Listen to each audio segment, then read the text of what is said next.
asalaamaaleykum maa ngi tudd Ina Thiam dëkk Pikine Icotaf donc di liggéey Africulture urbaine association Africulture urbaine membre la aussi association Gën Ji Hip Hop bi nga xamante ne moom moo regroupé les femmes qui sont dans les cultures urbaines.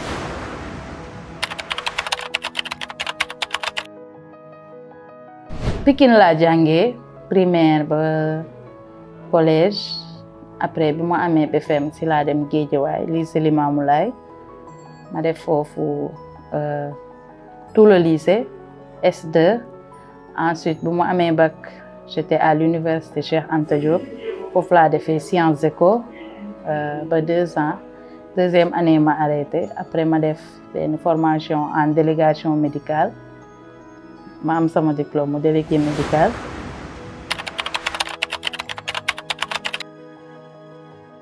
dama joxe ay formation si yenn structure yi am na benn école de formation boo xamante ne c'est privé et que dafay jël comme je l'ai dit au début c'est des chargés de com yu ñuy formé waat ay mag sinon damay jàngale aussi ISEP bu Thiès si ñi nga xamante ne module art graphique multimédia ak journaliste et reporter d'image ñoo ñëpp dama leen defal ay cours photo. Mais à part ça, tout ce que je fais, c'est la photo et la vidéo. Je fais tout ce qui est production à Africulture urbaine, vidéo et photo. Ensuite, dans Makosi Production, je fais des offres de services pour les ONG, les entreprises, les artistes, photo et vidéo. Et puis, la partie artistique, moi, je travaille sur des sujets qui sont destinés à des expositions, des livres photos. Donc voilà, moi, tout ce que je fais, ça tourne autour de l'image.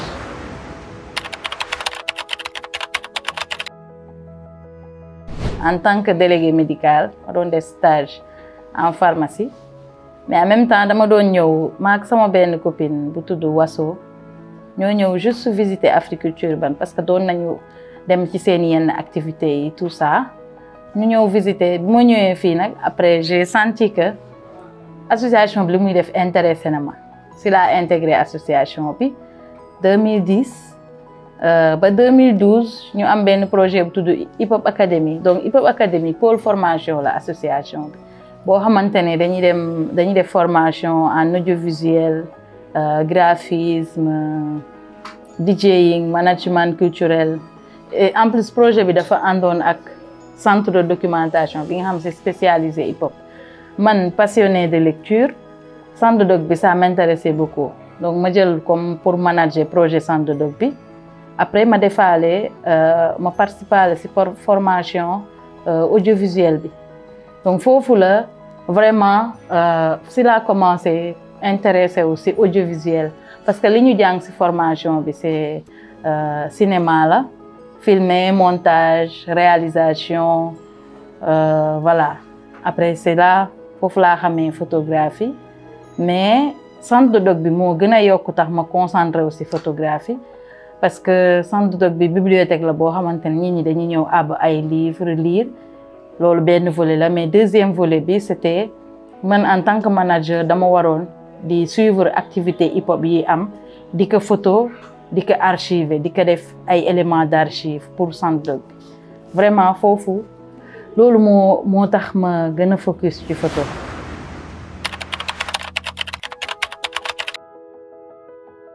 non jànguma école photographie jànguma école defuma école cinéma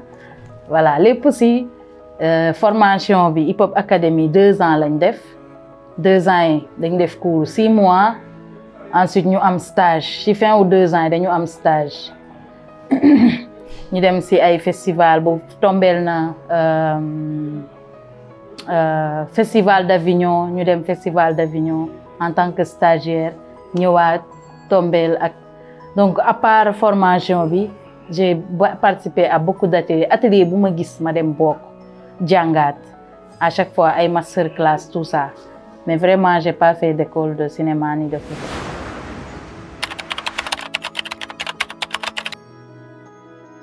mooy atelier yi parce que à part formation bi participer naa ak comme structure culturelle yi organiser atelier photo wala atelier vidéo ma participer. Dans le monde de la photographie photo genre art contemporain aussi il y a eu beaucoup d'ateliers bu ay Africalia affaire yooyu ay masterclass ma bokk ci. Mais en même temps li gën a yokku tax peut-être je dis ça sans prétention ma perfectionné wu mooy tout le temps dama doon photo parce que centre de doc bi tax na ba déjà j'avais appareil Africulture da doon jënd ay appareil donc man tout le temps chaque jour activité hip hop bu am maa ngi foofu maa ngi photo maa ngi filmer c'est maanaam plus je l'ai fait beaucoup moom moo tax peut-être ma am j'ai eu la main ba pare expertise quoi parce que ça fait 10 ans maintenant.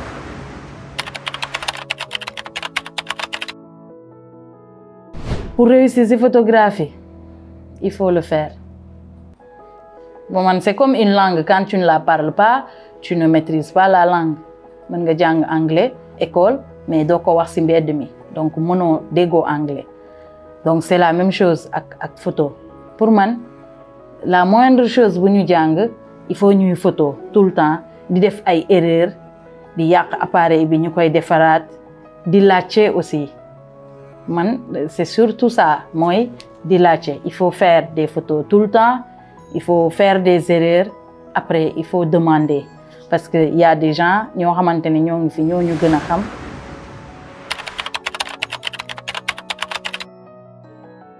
Obstacle en tant que photographe c'est d'abord lu may wax ni dama koy wax c'est pas seulement pour moi mais peut-être pour tout le monde c'est d'abord des fois le matériel parce que dañuy gis souvent ay nit yoo xamante ne jàng nañu genre bëgg nañu mais pour ñu am le matériel rek c'est tout un problème. Ensuite le métier en tant que tel photographie fii photographe ngénte la ñu xam photographe tu vois donc pour métier bi nekk vraiment le respect du métier en fait il faut vraiment se battre pour ñu nangu que ni kii photographe la et que c'est un métier qui doit être payé. Je pense que loolu mooy vrai problème bi. Mais volonté baa ngi fi et puis on voit beaucoup de photographes mais des fois on est obligé de verser sur autre chose parce que dañuy am problème pour fayee ko voilà et ça man personnellement j'ai pas eu de problème de matériel parce que à chaque fois le matériel était à ma disposition matériel u association bi ensuite ba ma mën a dem ba jëndal sama bopp matériel sauf que loolu noonu c'est pas donné à tout le monde.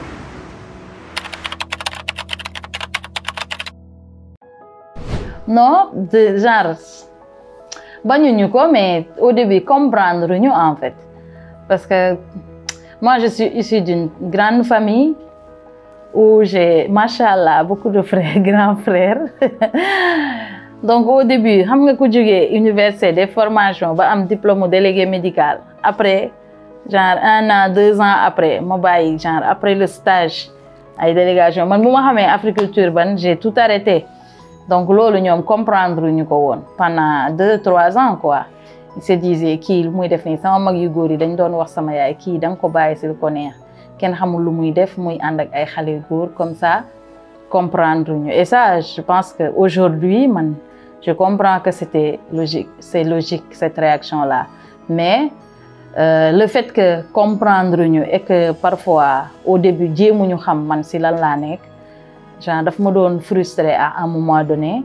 mais en même temps ça m'a permis ma def challenge ne nii dinaa leen woon en fait lan laay def exactement et c'était de devoir poser des jalons pour que ce que je fais soit respecté dans la famille et voilà mais j'avoue que j'ai été chanceuse am naa chance kenn musuma wax doo ànd ak ñii wala doo dem fii wala doo guddee j'ai jamais eu ce problème là en famille je reconnais parce que gis naa ñeneen ñoo xamante ne dañu am problème yooyu en famille loolu moo tax ñu bàyyi le milieu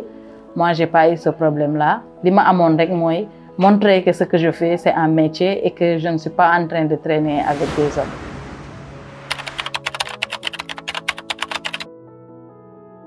Oui j'avoue am na ay débouchés am na y a beaucoup de débouchés hein aujourd'hui man damay former ay mag ay genre quarantaine qui sont yoo xamante ne ay chargés de com lañ ci ay entreprise mais dañuy dem ba seen entreprise dafa bëgg ñoom ñu former wu en photographie wala en vidéo surplus la donc je pense que la photo am na ay débouchés boo defee photographie et que nga mën nekk chargé de com c'est en plus tu as deux métiers en même temps et que il y a tellement de choses le monde est imagé. Les artistes ont besoin de photographes, les entreprises ont besoin d'images, toutes les entités ont besoin d'images. Donc du coup, je dis que métier là boo xamante ne am na ay débouchés. À part la partie artiste, parce qu'on peut être artiste photographe et travailler sur ces sujets et faire partie de résidences artistiques, d'exposition et de vendre. Léegi il y a les banques d'images où on peut vendre ces images via le net. Donc am na ay débouchés.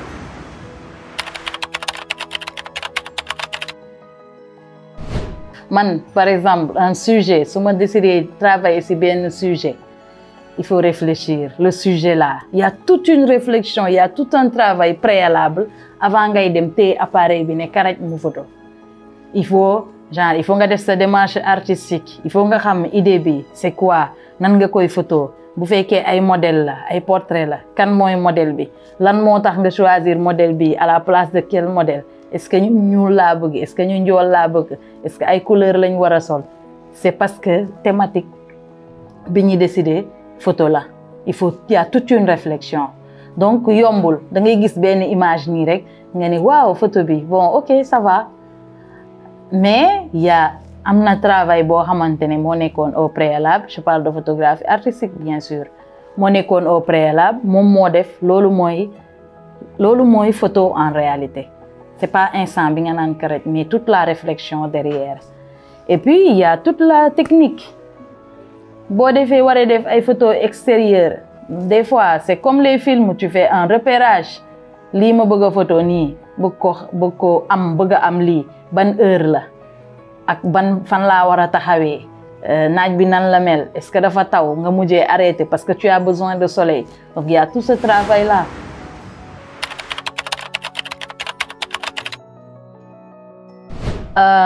Moi je conseille d'entreprendre de faire parce que photographie c'est un métier boo xamante ne ku la engagé nga liggéey ku la engagé wul nga liggéey parce que tu peux faire tes photos toi-même et puis pouvoir vendre parce que léegi xew yi après ñi nga xamante ne dañoo def formation yi aussi il y a des mariages où c'est un photographe professionnel c'est pas du Johnny comme ça mais on peut faire mën nañu photo sans être engagé par quelqu'un donc moi ce que je leur conseille c'est de faire des photos de travailler de chercher des sujets si c'est des artistes de travailler sur des sujets de postuler à des expositions ou à des résidences artistiques il y a tout le temps des demandes de candidature comme ça donc je pense que ñoom waruñu nekk di xaar ku leen woo wala ku leen engagé ci benn boîte ils peuvent faire des choses seuls.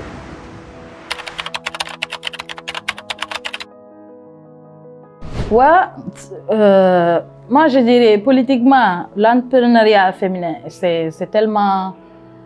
soutenu léegi xam nañ ko léegi genre am na grande entité yoo xamante ne buñ lay soutenir sax su amul jigéen ci affaire bi dañ lay c'est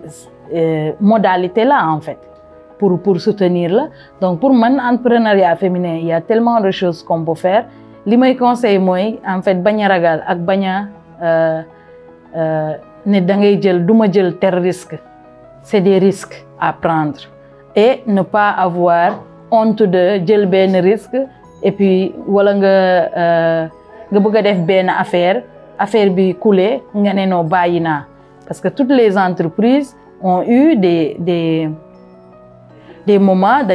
parfois dañuy daanu vraiment et le truc est que boo daanoo nga mën a jugaat et c'est ça la force d'habitude on n'en parle pas beaucoup dañuy jékki rek ñu gis ñuy embellir les actions des gens telle personne a entrepris di ñu wax li mu réussir mais waxuñu ñu li mu réussirul Donc il y a beaucoup de choses sur lesquelles on ne réussit pas, mais loolu yàqul entreprise, loolu mooy force entreprendre en réalité mooy boo daanoo nga mën a jugaat. Donc pour man loolu laa leen di wax ñu bañ a ragal jël ay risques nga fayeeku benn je sais pas benn 300 000 nga jël yëpp dugal ko ci matériel 300 000 yëpp nga jëndee ko matériel teg loolu c'est un risque parce que boo amul réellement mais sachant que il faut savoir que loolu noonu initiative boobu daf lay rapporter plus. Donc c'est de petites choses, de petits risques à prendre pour man et que loolu mooy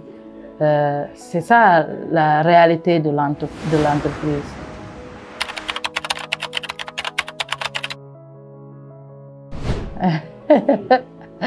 Est-ce que mës nga dund galère? Ah man galère si laa dëkk de parce que c'est là pour dire la vérité chaque jour da ngay galérer parce que y a une volonté boo xamante ne à chaque fois au début je me disais waaw mënoon naa rester nekk délégué médical di liggéey di fayee ko kii mais la passion fait que des fois affaire yi dafay metti ba tu te dis qu'est-ce que je fais là une vraie galère mais loolu man loolu laa bëgg en fait j'aime mon métier donc on peut galérer chaque jour mais après damay xam ne ça va passer loo bëggul doo ci galérer.